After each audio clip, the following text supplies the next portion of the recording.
بے شک ایمان والے کامیاب ہو گئے جو نماز میں عجز و نیاز کرتے ہیں اور جو بیہودہ باتوں سے منہ موڑے رہتے ہیں اور جو زکوٰۃ ادا کرتے ہیں اور جو اپنی شرمگاہوں کی حفاظت کرتے ہیں مگر اپنی بیویوں سے یا کنیزوں سے جو ان کی ملک ہوتی ہیں کہ ان سے تعلق قائم کرنے میں انہیں ملامت نہیں،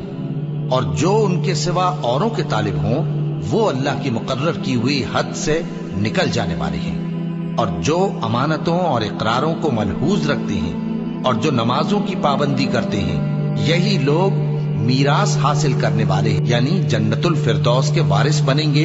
وہ اس میں ہمیشہ رہیں گے۔ اور ہم نے انسان کو مٹی کے خلاصے سے پیدا کیا ہے، پھر اس کو ایک مضبوط اور محفوظ جگہ میں نطفہ بنا کر رکھا، پھر ہم نے نطفے کا لوتھڑا بنایا، پھر لوتھڑے کی بوٹی بنائی، پھر بوٹی کی ہڈیاں بنائی، پھر ہڈیوں پر گوشت پوست چڑھایا، پھر اس کو نئی صورت میں بنا دیا۔ سو بڑا برکت والا ہے اللہ جو سب سے اچھا بنانے والا ہے۔ پھر اس کے بعد تم مر جاتے ہو، پھر قیامت کے روز اٹھا کھڑے کیے جاؤ گے، اور ہم نے تمہارے اوپر کی جانب 7 آسمان پیدا کیے، اور ہم خلقت سے غافل نہیں ہیں۔ اور ہم ہی نے آسمان سے ایک اندازے کے ساتھ پانی برسایا، پھر اس کو زمین میں ٹھہرا دیا، اور ہم اس کے نابود کر دینے پر بھی قادر ہیں۔ پھر ہم نے اس سے تمہارے لیے کھجوروں اور انگوروں کے باغ بنائے، ان میں تمہارے لیے بہت سے میوے ہوتے ہیں اور ان میں سے تم کھاتے ہو۔ اور وہ درخت بھی ہم ہی نے پیدا کیا جو طور سینا کے دامن میں ہوتا ہے، یعنی زیتون کا درخت کہ کھانے کے لیے روغن اور سالن لیے ہوئے اگتا ہے۔ اور تمہارے لیے چوپایوں میں بھی عبرت ہے کہ جو ان کے پیٹوں میں ہے اس سے ہم تمہیں دودھ پلاتے ہیں، اور تمہارے لیے ان میں اور بھی بہت سے فائدے ہیں، اور بعض کو تم کھاتے بھی ہو، اور ان پر اور کشتیوں پر تم سواری بھی کرتے ہو۔ اور ہم نے نوح کو ان کی قوم کی طرف بھیجا تو انہوں نے ان سے کہا کہ اے قوم، اللہ ہی کی عبادت کرو، اس کے سوا تمہارا کوئی معبود نہیں، تو کیا تم ڈرتے نہیں؟ اس پر ان کی قوم کے سردار جو کافر تھے کہنے لگے کہ یہ تو تم ہی جیسا آدمی ہے، تم پر بڑائی حاصل کرنی چاہتا ہے، اور اگر اللہ چاہتا تو فرشتے اتار دیتا۔ ہم نے اپنے اگلے باپ دادا میں تو یہ بات کبھی سنی نہیں، اس آدمی کو تو دیوانگی کا عارضہ ہے، تو اس کے بارے میں کچھ مدت انتظار کرو۔ نوح نے کہا کہ پروردگار،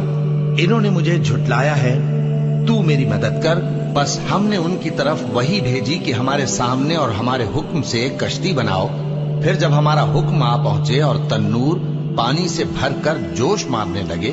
تو سب قسم کے پالتو حیوانات میں سے جوڑا جوڑا یعنی نر اور مادہ 2 کشتی میں بٹھا لو، اور اپنے گھر والوں کو بھی سوائے ان کے جن کی نسبت ان میں سے ہلاک ہونے کا حکم پہلے صادر ہو چکا ہے۔ اور ظالموں کے بارے میں مجھ سے کچھ نہ کہنا، وہ ضرور ڈبو دیے جائیں گے۔ بس جب تم اور تمہارے ساتھی کشتی میں بیٹھ جاؤ تو اللہ کا شکر کرنا اور کہنا کہ سب تعریف اللہ ہی کے لیے ہے جس نے ہم کو ظالم لوگوں سے نجات بخشی۔ اور یہ بھی دعا کرنا کہ اے پروردگار، ہم کو مبارک جگہ اتاریو، اور تو سب سے بہتر اتارنے والا ہے۔ بے شک اس قصے میں نشانیاں ہیں اور ہمیں تو آزمائش کرنا تھی۔ پھر ان کے بعد ہم نے ایک اور جماعت پیدا کی، اور انہی میں سے ان میں ایک پیغمبر بھیجا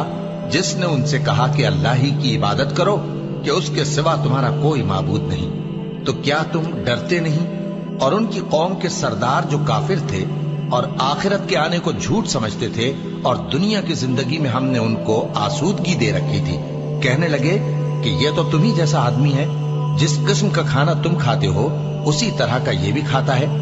اور جو پانی تم پیتے ہو اسی قسم کا یہ بھی پیتا ہے۔